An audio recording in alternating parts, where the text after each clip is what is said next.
Alors démarrons avec Cécile Maisonneuve. En quelques mots, ancienne cadre dirigeante chez Areva,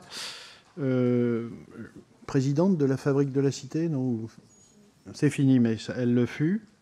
Aujourd'hui, donc, conseillère auprès du Centre Énergie de l'IFRI, l'Institut français des relations internationales. Voilà, c'est une experte des questions énergétiques et européennes, je crois en particulier à l'Institut Montaigne.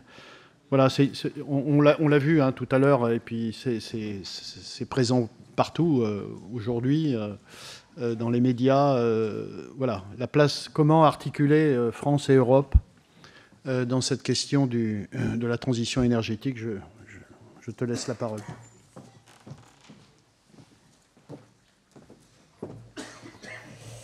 Merci Marc, à la fois pour cette invitation et cette occasion de partager avec vous, mesdames et messieurs, ces quelques idées sur un sujet qui m'occupe depuis un certain nombre d'années. Alors, tous les constats que vous allez entendre, la tentation sera grande de dire « Ah oui, mais c'est facile de dire ça aujourd'hui ». Alors, tentation qui me toucherait un petit peu parce que j'ai aussi une formation d'historienne. On est nombreux comme historiens à ce pupitre aujourd'hui.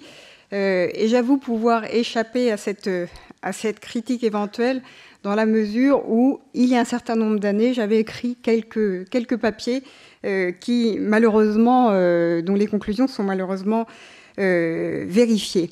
Alors, j'aimerais commencer par une citation.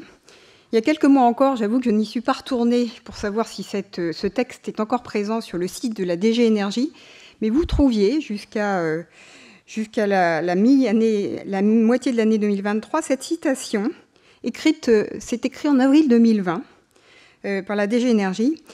Quel est le degré de sécurité de notre approvisionnement énergétique ? Il n'existe actuellement aucune menace en termes de sécurité énergétique. Le système énergétique européen a montré sa résilience. L'électricité, le gaz et le pétrole parviennent là où ils sont nécessaires, et en particulier là où nous en avons le plus besoin. C'est un texte donc qui date d'avril 2020 de la DG Énergie. 2 ans plus tard, la réalité est un peu différente. On est au cœur de la crise énergétique. Nous sommes au printemps 2022.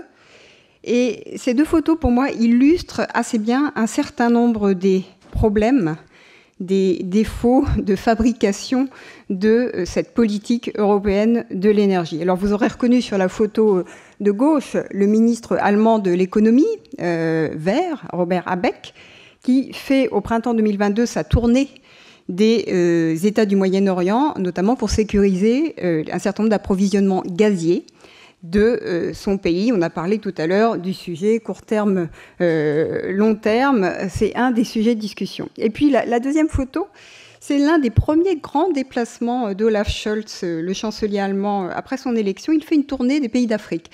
C'est pas si naturel pour un chancelier allemand, du moins c'est la vision qu'on en a, de s'intéresser à ce continent. Et là, c'est intéressant parce qu'il est, au terme d'un périple qui l'a emmené dans plusieurs pays du continent africain, il est avec Cyril Ramaphosa, le président sud-africain.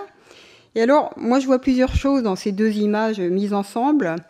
D'une part, c'est que quand on parle de politique européenne de l'énergie, les États sont présents, très présents, très, très présents. On rappellera qu'au terme des traités, même s'ils sont, on le verra, rédigés avec des ambiguïtés remarquables, les États ont la maîtrise de leur mix énergétique. Et finalement, ce que fait Robert Habeck ou Olaf Scholz, c'est tout à fait normal dans une période de crise. On va voir des fournisseurs. Première leçon. Deuxième leçon, et ça c'est Mario Draghi qui l'a rappelé, notamment à ses collègues allemands à l'époque, accompagné, ce faisant, par les autres pays de ce qu'on appelait le Club Med de l'Europe, le Premier ministre grec, le Portugais, l'Espagnol, qui a quand même rappelé aux Allemands qu'il y avait un certain principe de solidarité qui pourrait être utile dans cette période de crise. Il avait eu des mots que je vous invite à relire parce qu'ils étaient assez clairs. Et troisième chose que je trouve très intéressante dans cette image, c'est oui, on avait vécu une crise, alors pour moi elle n'est pas tout à fait finie. Est-ce qu'on est prêt pour la suivante ? Parce que finalement, le texte que je vous ai lu pose une question majeure, massive, de résilience, un mot qu'a employé Jean-Paul Bout. Et quand je vois cette photo d'Olaf Scholz avec Cyril Ramaphosa, Moi, je vois peut-être la prochaine crise, celle qui concerne les métaux stratégiques, parce que c'est sur ce continent qu'ils sont. Celle qui concerne finalement tous ces matériaux dont on va avoir besoin pour la transition. Parce que dans le pays de Cyril Ramaphosa, il y a le port de Durban. Le port de Durban, c'est 90%, par exemple, du cobalt qui est extrait au Congo, qui passe par le port de Durban. Le nombre de matériaux stratégiques qui passent par ce seul port, alors généralement pour aller vers la Chine, puisque c'est là qu'ils vont être transformés, eh bien, c'est un terme majeur de sécurité énergétique. Donc, est-ce que, en un mot, on a vécu une crise classique de sécurité énergétique ou peut-être la première crise de la transition énergétique? C'est une question que les historiens auront à cœur de trancher. Toujours est-il que, quand on travaille sur les sujets de politique énergétique européenne, on peut être pris d'un certain sentiment de découragement.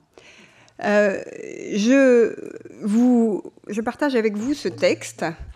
Alors, si vous le lisez, vous vous dites, tiens, ce serait pas mal d'écrire ça en 2025, on sera 17 ans après l'entrée de la politique énergétique officiellement dans les politiques communes européennes, puisque c'est en 2008, avec le traité de Lisbonne, que cette politique, pourtant l'un des fondements de la construction européenne, se voit reconnaître ce statut de politique commune européenne. Eh bien, si je vous demandais quand est-ce qu'a été écrit ce texte, précisément, il date de 1970. C'est un article du Monde sur le bilan adressé de la CECA, le premier acte avant, j'allais dire, de l'Europe de l'énergie avant l'Europe. Et donc, je vous le disais, on peut se dire finalement, est-ce que cette Europe de l'énergie est atteignable? Est-ce que ce qui lui était reproché en 1970 est quand même encore assez actuel, ne montre pas qu'on poursuit une sorte de chimère à essayer d'articuler des échelles, puisque c'est une question qui a été posée, des échelles difficilement articulables, puisque les États, d'une certaine manière, seront toujours les États, avec cette dose d'hypocrisie dont on va reparler, et une construction comme l'Union européenne étant peut-être condamnée à des déclarations ambitieuses si elle veut exister. Alors c'est un peu ce qu'on va essayer de traiter dans les minutes qui viennent, en 3 points. D'abord, je reviendrai sur un peu où on en est, une sorte de photo actuelle de cette crise qui, pour moi, s'écrit encore au présent à travers toutes ces ramifications multiples. Pour ensuite, j'évoquerai finalement le travail sur les causes. Alors, c'est vrai que quand on, à quelques mois des élections européennes, on est tenté de se dire qu'est-ce qu'on fait, mais je pense que pour savoir ce qu'il faut faire, il faut peut-être revenir précisément sur les causes, d'autant que des débats actuels, politiques, ont eu lieu sur ce qui est finalement le fait déclencheur de cette crise. Et puis, une proposition, finalement, donc j'assume un peu le côté provoquant. Je propose de passer de ce pacte vert à un pacte de puissance, d'un Green Deal au Power Deal. Alors, le constat, la photo actuelle, vous avez entendu les débats sur une forme que je qualifierais un peu de révisionnisme historique qui attribue l'intégralité de la crise au déclenchement de la guerre en Ukraine. Voilà, c'est le 24 février 2022 que se déclenche la crise à cause de l'agression russe. La séquence n'est pas tout à fait celle-ci. Dès 2021, à la sortie de la crise sanitaire, on commence par une crise pétrolière avec un désajustement assez classique sur les marchés pétroliers entre l'offre et la demande après l'effondrement de la demande avec la crise sanitaire. Ça s'accompagne assez rapidement d'une crise gazière. Et là, dès l'été 2021, on voit les livraisons russes baisser, mais aussi pour des raisons conjoncturelles, les livraisons américaines et norvégiennes de gaz baisser. Et puis, il y a cette crise dans la crise. C'est la crise du système électrique, due en partie à la défaillance du parc nucléaire français en 2022, mais aussi à celle du système hydroélectrique européen, pour des raisons de sécheresse. Même la Norvège est touchée. Elle l'était déjà, d'ailleurs, au cours des mois précédents.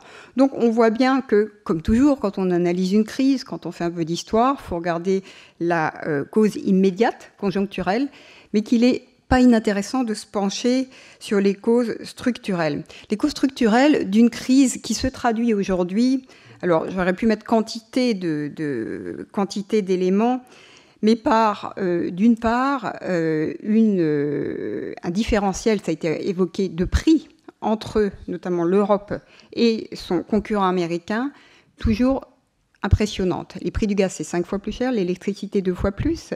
Et ce qui est frappant de constater, c'est que si on voit aujourd'hui le prix du gaz revenu à la normale sur les marchés, le prix de l'électricité qui s'effondre sur les marchés de gros, au point de questionner la rentabilité des actifs existants, sans parler du financement des investissements à faire, on est tenté de se dire, bon, voilà, retour à la normale, finalement, on retrouve des choses qu'on connaissait bien. Mais le fait est que l'Europe est essorée par cette crise, et notamment son système industriel. Et le problème que ça pose de voir cet effondrement de la demande gazière, de voir cet effondrement de la demande électrique, c'est s'agissant de la demande gazière, elle est largement due à des problèmes industriels massifs et à un début de désindustrialisation. Alors, nous, me direz-vous, on est habitués en France, ça fait 20 ans qu'on fait ça. Le problème, c'est ce qui se passe outre-Rhin. L'industrie allemande va mal, va très mal, et l'un des exemples les plus frappants, deux chiffres au cours de la semaine passée, parce que c'est chaque semaine qu'on voit les symptômes de ce mal, c'est d'une part, on apprend que les investissements des entreprises allemandes aux États-Unis en 2023 ont connu un niveau historique. Quelle surprise! J'ai encore dans l'oreille le conseiller économique d'Olaf Scholz disant « Mais vous savez, l'Inflation Reduction Act, c'est parfait pour les entreprises allemandes. » Le résultat, le voilà. Deuxième élément, ça c'est, vous aurez peut-être reconnu cette annonce alors c'est un industriel suisse, mais qui produisait en Allemagne. L'Europe va perdre 10% de sa capacité de production de panneaux solaires à cause de la délocalisation de cette entreprise aux États-Unis, Colorado, Arizona. Et alors, moi j'ai été très frappée par les déclarations du président de Meyer Burger.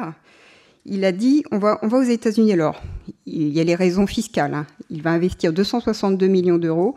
Il va toucher en crédit d'impôt 1,4 milliard d'euros. L'Inflation Reduction Act, c'est très concret. C'est ça.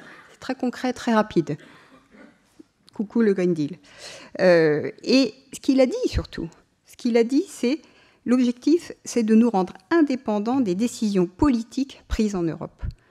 Donc, on ne peut être plus clair. C'est vraiment une approche, une vision de long terme, pour le coup, d'absence de foi dans la capacité de l'Europe à répondre aux problèmes.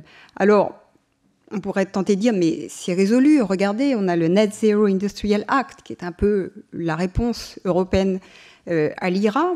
Il a été voté. Son entrée en vigueur, c'est des années. C'est toujours le même problème. Demandez à un responsable européen de vous résumer le Green Deal. Je pense qu'au bout de 3 heures, vous ne savez pas, en tant qu'entreprise, en tant qu'investisseur, combien vous allez gagner, combien de temps ça va prendre, exactement ce qui va se passer pour vous.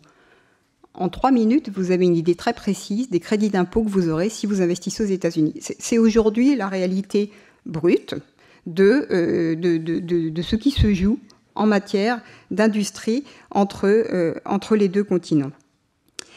Alors, pourquoi c'est préoccupant ? C'est préoccupant parce qu'on a des investissements massifs, on le sait, à faire dans notre propre transition. Que pour ce faire, on a besoin à la fois que les investissements soient faits dans l'industrie traditionnelle, qui doit décarboner ses processus de production, et d'autre part, que des investissements soient faits pour accueillir cette nouvelle industrie, celle des batteries, des panneaux solaires, celle de ces nouveaux vecteurs et de ces nouveaux outils nécessaires à la transition.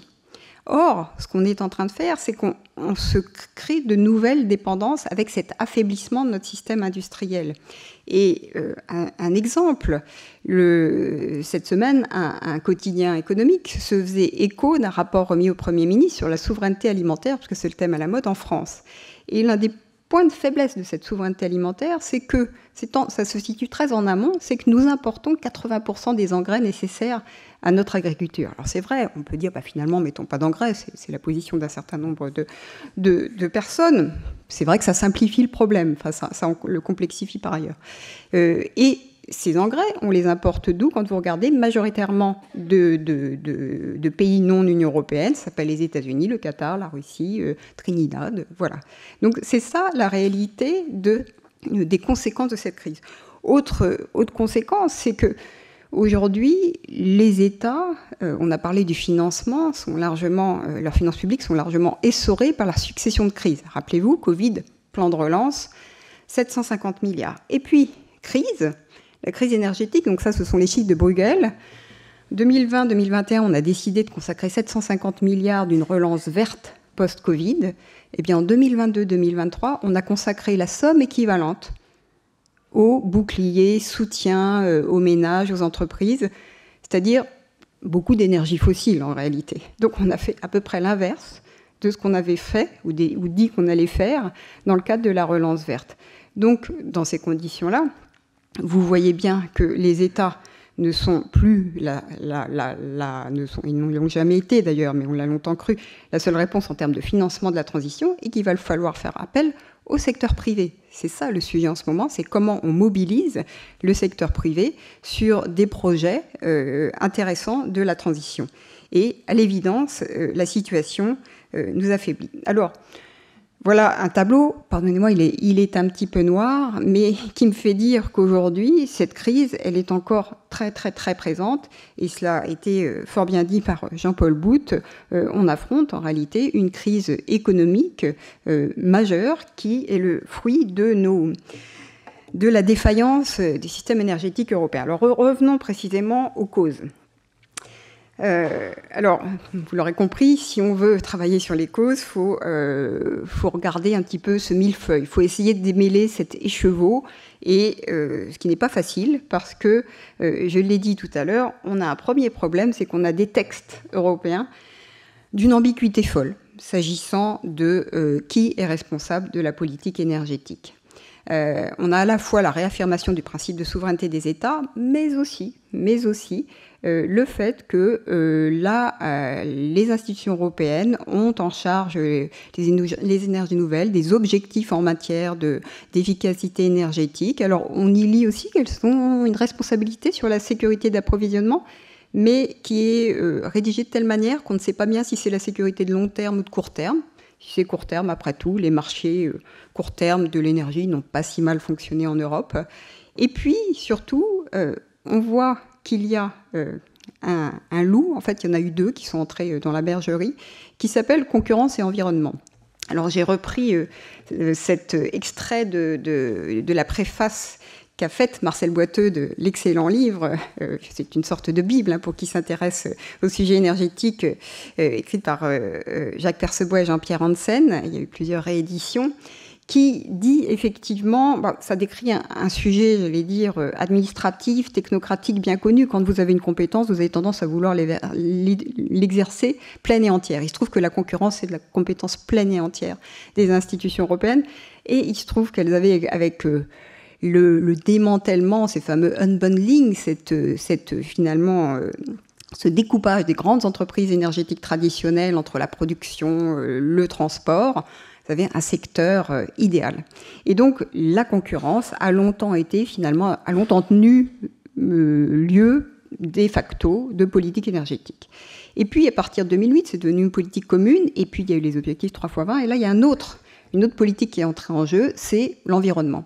Et on a notre politique énergétique qui s'est retrouvée coincée en sandwich entre ces deux politiques qui ont pour caractéristique, que ce soit la politique de concurrence ou la politique environnementale, de méconnaître ou de n'avoir pas d'intérêt pour le concept de sécurité énergétique. C'est pas dans leur ADN, c'est pas leur objectif. Et donc la sécurité énergétique, vous me pardonnerez l'expression, elle est passée à l'as. On en voit le résultat aujourd'hui. Deuxième problème du droit, je le disais, c'est que les États membres sont encore très présents dans la politique énergétique européenne au titre des traités. Et là, vous avez un exemple archétypal qui est la célébration de la signature de Nord Stream, et vous reconnaissez des visages connus, pas qu'allemands d'ailleurs. Et ce qui est intéressant, c'est qu'à l'époque, la Commission s'est prononcée contre le projet. Pour le coup, on la critique toujours, mais vous lisez les déclarations du commissaire espagnol de l'époque, il met en garde très vigoureusement. Il faut dire que le terrain a été préparé par quelqu'un qui est redevenu Premier ministre de son pays aujourd'hui, Donald Tusk, le Polonais, qui, à l'époque, va devenir président du Conseil, et qui, en 2014, après les événements de Maïdan, met en garde contre ce projet dont il dit qu'il n'a absolument rien à faire en termes de sécurité énergétique, Tout au contraire, je rappelle que Nord Stream, c'est 80% du gaz venu de Russie qui passe par un seul et même tuyau, et que ça fait que 60% du gaz allemand vient de Gazprom. Nord Stream, c'est donc un projet de facto monopolistique. Mais là, notre chère direction de la concurrence n'a pas eu son mot à dire. Cela était fait. Deuxième problème, c'est que, on le connaît par cœur, hein, et ce n'est pas la France qui va donner des leçons, je pense, de politique, de comment enlever les silos à l'Europe. Mais le fait est que ce que j'ai décrit tout à l'heure sur ces convergences ou ces divergences de compétences au sein de la Commission dessine un paysage extrêmement complexe avec des équilibres mouvants qui tiennent aussi à la qualité des personnes, il faut bien le dire, et à un certain nombre d'équilibres entre les États ou d'équilibres politiques. Donc on l'a particulièrement connu pendant cette commission avec des relations notoirement médiocres, on va dire, pour être très soft, entre certains dirigeants des institutions européennes. Vous ajoutez à cela des États membres qui, dans ce contexte de crise, je le disais tout à l'heure, n'ont pas forcément fait preuve d'unité. Et là, on est en mars 2020 au Conseil qui se tient, 2022, pardon, qui se tient à Versailles, hein, où l'Europe commence à essayer de s'entendre sur les réponses à apporter à l'attaque ukrainienne. Et puis, au sein de la Commission, des directions générales qui se battent entre elles sur ces questions de compétences. Alors, on pouvait dire, tout va bien, on a décidé de nommer un vice-président finalement en charge, vous voyez ici Frans Timmermans, qui était, jusqu'à ce qu'il quitte la Commission européenne pour prendre la tête d'une liste écologiste et socialiste aux Pays-Bas, dont vous connaissez le succès, jusqu'à ce qu'il prenne la tête de cette liste, il était vice-président en charge du Green Deal. Donc le Green Deal était incarné, ce qui est finalement une manière aussi de faire poids contre pied ou de nuancer ce poids excessif des États. Le problème, c'est que on a eu affaire, et vous aurez peut-être un avis différent, je serais ravie d'en débattre, je pense à une vision très idéologique de ce qu'était, de ce que devait être ce pacte vert. Pourquoi je dis idéologique ? C'est qu'il est conçu en 2019. En 2019, on est avant la crise sanitaire, on est avant la crise géopolitique, on est avant la crise agricole. Et à chaque crise, ce qu'on entend, c'est « Ah, mais finalement, notre pacte, il est tellement bon que, regardez, il est parfaitement adapté à la crise. » Et donc, c'est fabuleux parce qu'on s'aperçoit qu'on a un pacte très plastique qui est toujours pertinent. Et donc, à chaque fois, on a les mêmes déclarations, c'est très bien, on continue, on y va. Et quand vous regardez, il a aussi une inspiration qui ne correspond pas du tout à ce qu'est la transition énergétique, cette révolution industrielle, cette réindustrialisation qui va demander beaucoup, beaucoup, beaucoup d'électricité. C'est-à-dire qu'il va falloir faire beaucoup et pas moins. Or, vous lisez les déclarations de Kadri Simpson lors de son audition de confirmation devant le Parlement européen, moins nous allons consommer d'énergie et moins il faut installer l'énergie. Le côté intermittent, pas intermittent est totalement gommé du paysage. Les réalités techniques et physiques n'existent plus. Sachant par ailleurs qu'on n'investit pas du tout ce qu'il faut dans les réseaux. Deuxième point, inutile de commenter la phrase du commissaire à l'environnement lors de la présentation du projet Farm to Fork. Alors, en fait, on s'aperçoit que ce que j'appelle l'ordre énergétique européen était bâti sur trois sujets qui étaient largement trois mythes.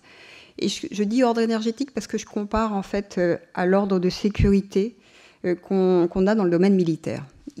L'OTAN, l'Europe de la défense, c'est un sujet débattu depuis des décennies dont on n'arrête pas de débattre, on continue encore aujourd'hui.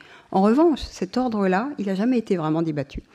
Ce qui fait qu'on a eu un ordre fondé sur trois piliers plus ou moins explicites. Le premier, c'était le gaz russe. Ça, vous voyez, c'est les chiffres d'avant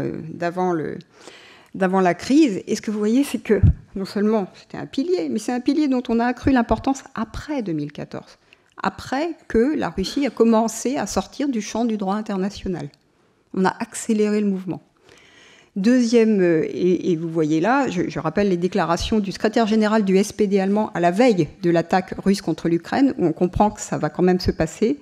Et il dit, à la veille de l'attaque russe contre l'Ukraine, il faut découpler le sujet Nord Stream du sujet ukrainien.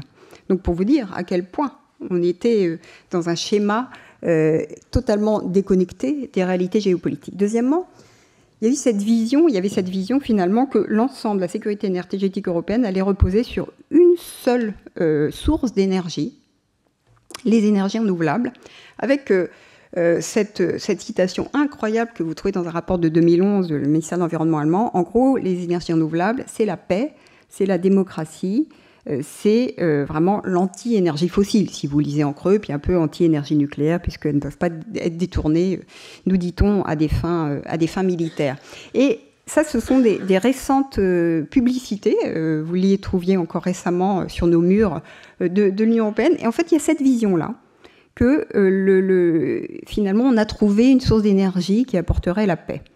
Donc, ce me semble particulièrement une vision particulièrement irénique qui ne correspond en aucun cas à l'état des forces. Et puis, dernier pilier, le pilier, c'était qu'on avait privilégié la dénucléarisation sur la décarbonisation. Peu importe que l'énergie nucléaire soit la première source de production d'électricité en Europe, qu'on maîtrise, comme l'a expliqué Jean-Paul Bout sur le continent européen, l'ensemble des maillons de la chaîne du cycle de combustible des réacteurs, tout, peu importe qu'un certain nombre d'États fassent confiance à cette énergie, dans des proportions certes différentes, mais quand même, l'idée, et vous le voyez dans le plan Repower qu'on a sorti juste après l'invasion de l'Ukraine, il n'y avait pas de nucléaire. Et ce qu'on vous disait à la Commission, mais pour 2030, ce n'est pas une solution.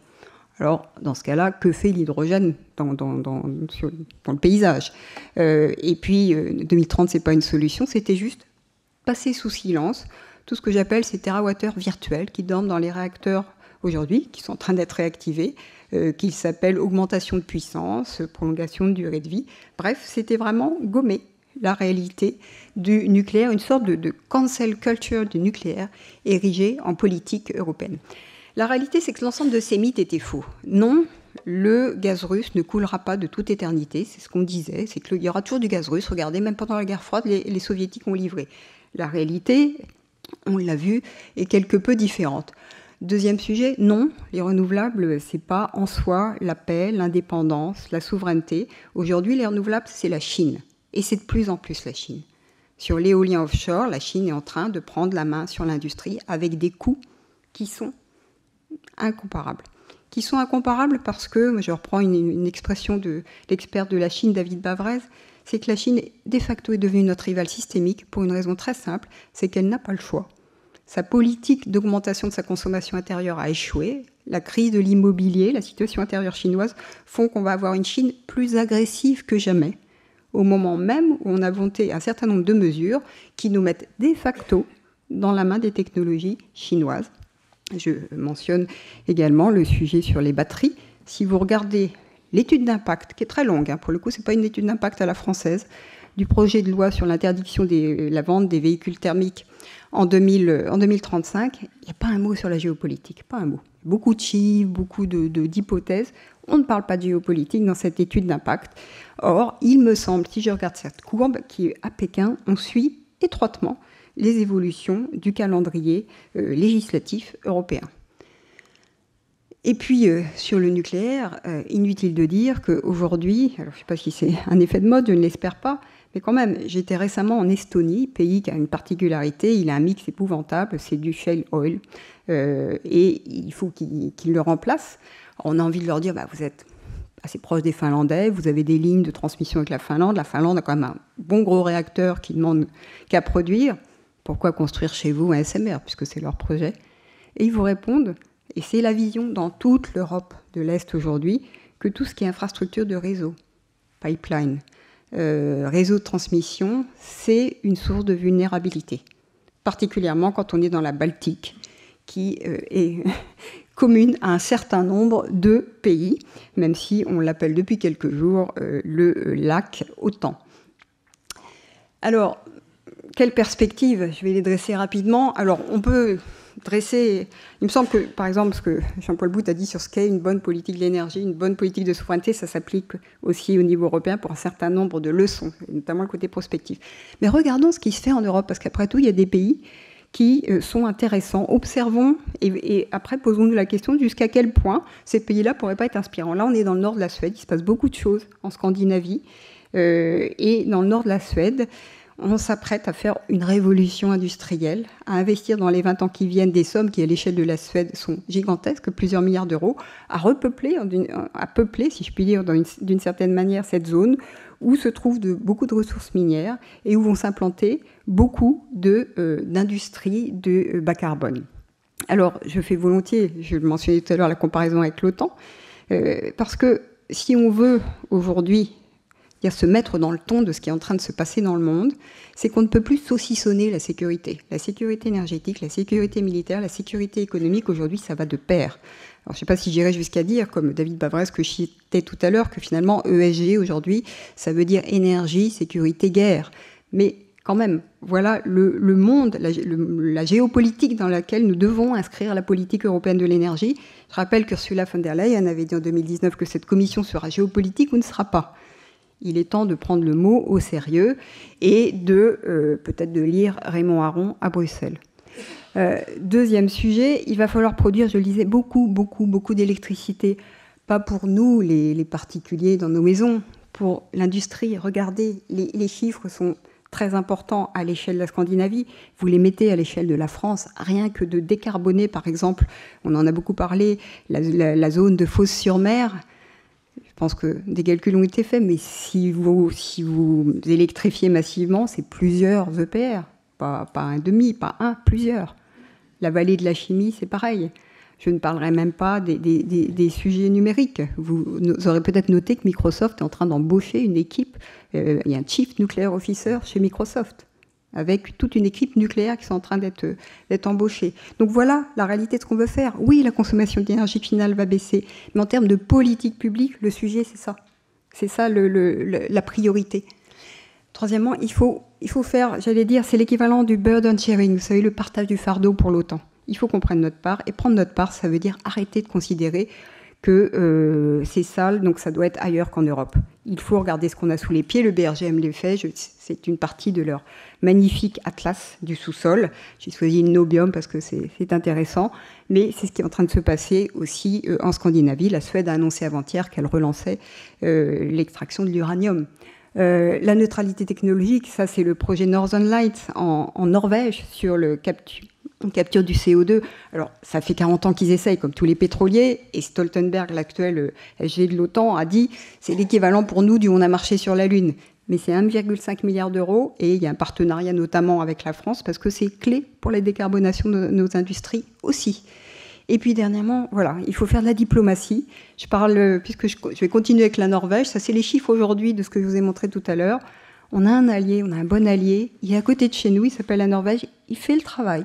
Il fait le travail, alors on le conspue quand il dit qu'il va battre un record en termes d'exploration de gaz et de pétrole cette année. Oui, d'accord, mais en réalité, nous, Européens, sommes très heureux d'avoir cet allié à nos portes.